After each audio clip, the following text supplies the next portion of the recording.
Good morning everyone. Innovative learners में आपका बहुत बहुत बहुत स्वागत है। जैसा कि आप जानते हैं कि आज का युग इलेक्ट्रॉनिक्स का युग है। इलेक्ट्रॉनिक्स के बिना यदि हम ऐसा कहें, आज हम अपने लाइफ से इलेक्ट्रॉनिक्स को हटा दें तो शायद हम जीरो पे आके खड़े हो जाएंगे, क्योंकि हर पल हर क्षण हमें इलेक्ट्रॉनिक्स के जरूरत पड़ती है। हम उसके उपकरण और उसके इंस्ट्रूमेंट्स को उपयोग में लाते हैं। तो अब सवाल ये उठता है कि इलेक्ट्रॉनिक्स क्या है।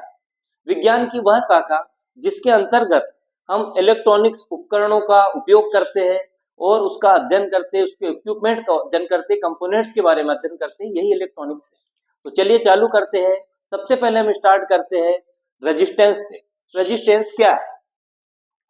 पदार्थ का वह गुण जिसके कारण विद्युत धारा के प्रवाह में बाधा उत्पन्न होती है। यानी पदार्थ का वह गुण, प्रत्येक पदार्थ में ऐसा एक गुण होता है कि वो क्या करता है, अपने में से विद्युत धारा को बहने से रोकता है, इलेक्ट्रॉन्स के फ्लो में बाधा उत्पन्न करता है। वही जो पदार्थ का गुण है वह रेजिस्टेंस कहलाता है। अर्थात पदार्थ का वह गुण जिसके कारण विद्युत धारा के प्रवाह में बाधा उत्पन्न होती है, वह गुण क्या कहलाता है? रेजिस्टेंस कहलाता है। और इसकी जो यूनिट है वो है ओम। रेजिस्टेंस की यूनिट क्या है? ओम है। सॉरी, ये ओम है। और ओम कैसे पढ़ा? ये एक वैज्ञानिक थे साहब, Ohms. Ohms Simon Simon Ohms एक वैज्ञानिक थे। इन्होंने क्या किया, एक रूल प्रतिपादित किया। क्या? कि विभवांतर जो होता है, वोल्टेज जो होता है, वो करंट के अनुक्रमानुपाती होता है। कैसे? वोल्ट प्रोपोर्शनल आई, यानी जो वोल्ट होता है वो करंट के क्या होता है? अनुक्रमानुपाती होता है। तो इसको यदि हम उसको हटा दें तो V इक्वल टू हो जाएगा आर आई। तो ये जो आर है, ये जो स्थिरांक है, यही क्या है? रेजिस्टेंस है। ये आर ही रेजिस्टेंस है। ये आर ही रेजिस्टेंस है। ठीक है। तो अभी क्या करते हैं हम, ये जो रेजिस्टेंस है इसके बारे में हम यहाँ पढ़ते हो। इसकी जो इकाई जो है वो ओम है। और ये ओम्स जो वैज्ञानिक थे, इनके नाम के आधार पर ही ये इसका नाम दिया गया है, ओम्स। तो रेजिस्टेंस की इकाई क्या है? ओम है। तो जो रेजिस्टेंस होता है वो हर धातु में अलग अलग होता है। जैसे सिल्वर, सिल्वर का होता है 9.56। कहां पर? कापर का होता है 10.35। एल्यूमिनियम, एल्यूमिनियम का होता है 70।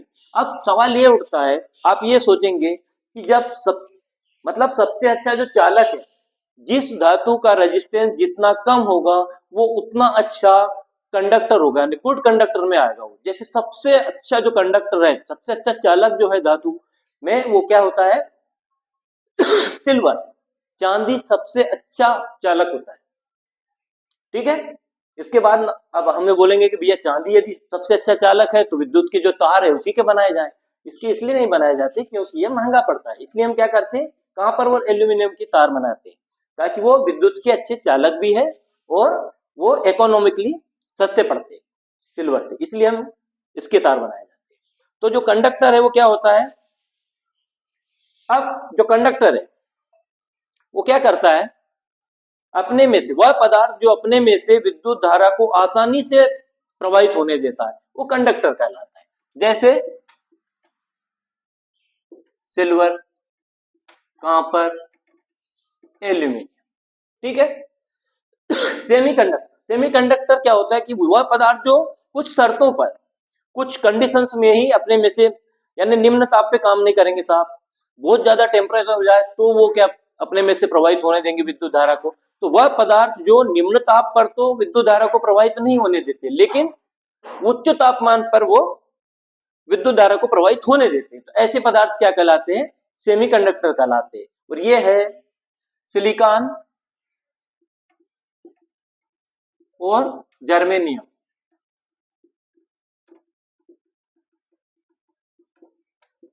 ये जो दो धातुएं हैं ये सेमीकंडक्टर कहलाती है। और इंसुलेटर, इंसुलेटर बोले तो बेड कंडक्टर, यानी किसी भी कंडीशन में विद्युत धारा का प्रवाह संभव ही नहीं है, ऐसे पदार्थ क्या कहलाते हैं?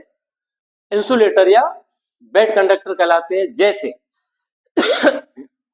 लकड़ी, लकड़ी बोले तो सूखी लकड़ी, गीली लकड़ी कुछ कंडीशन में अपने में से विद्युत धारा को प्रवाहित होने देती, लकड़ी, पत्थर और हीरा जो है,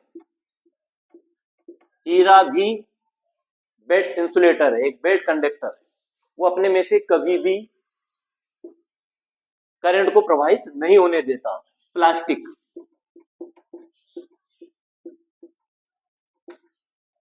इसलिए आपने देखा होगा कि तारों के ऊपर जो इंसुलेटर यानी तारों को खुला नहीं छोड़ते, ऊपर से कवर चढ़ा होता है उसके ऊपर, वो प्लास्टिक का या उसका, तो ये जो प्लास्टिक है ये इंसुलेटर का काम करता है, इसलिए हम कंडक्टर के ऊपर इसका उपयोग करते हैं।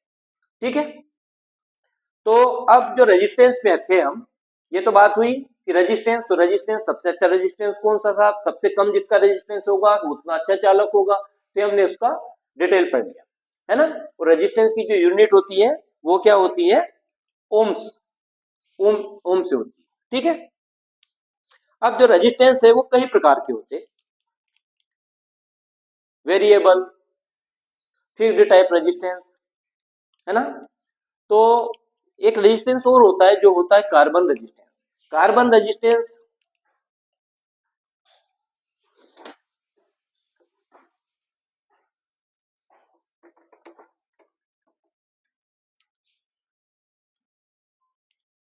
जो कार्बन रेजिस्टेंस होता है,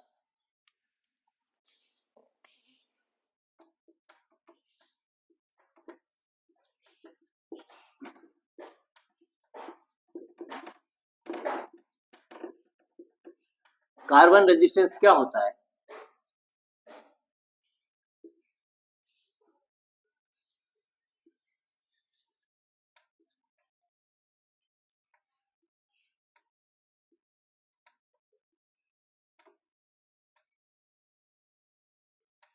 कार्बन रेजिस्टेंस के ऊपर में वैल्यू नहीं लिखी होती कि वो कितने ओम का है, बल्कि क्या होता है?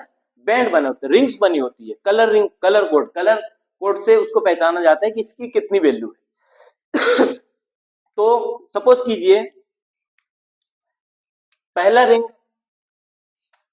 रेड है, दूसरा वाला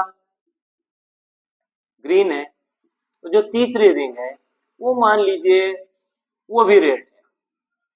ठीक है, वो चौथी रिंग है, ये है ही नहीं, ऐसा मान के चलते कि चौथी रिंग नहीं। ठीक है, अब जो तीन रिंग है तो इसका मान कैसे, इसकी वैल्यू कैसे निकालेंगे? एक फार्मूला है,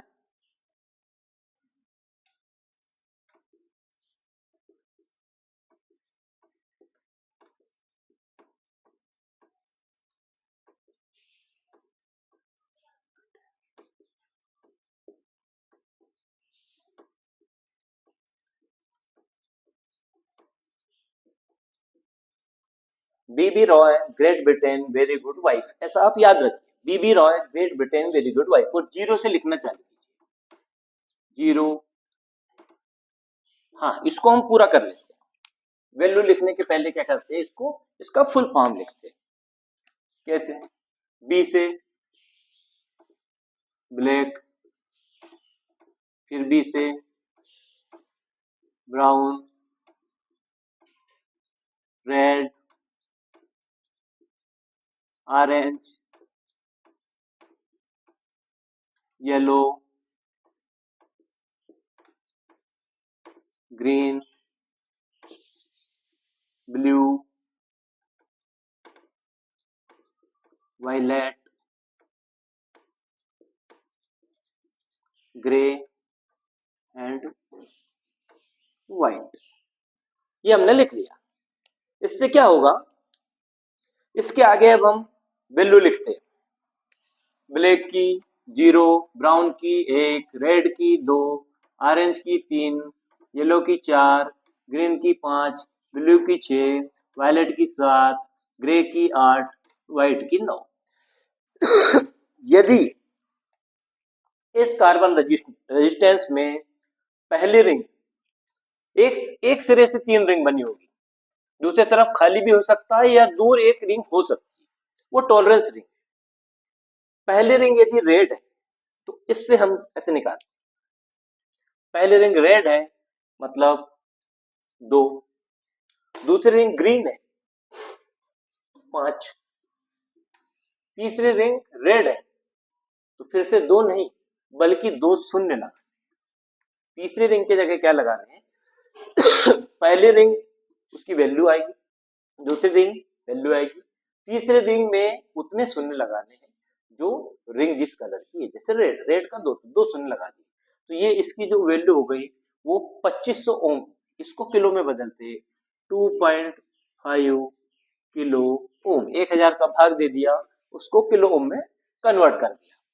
यहाँ पे यदि कोई रिंग नहीं है तो इसकी जो टॉलरेंस होगी प्लस माइनस 20%। यदि कोई रिंग जैसे गोल्डन है, गोल्डन है, चौथी रिंग गोल्डन है तो टॉलरेंस हो जाएगा प्लस माइनस 5%।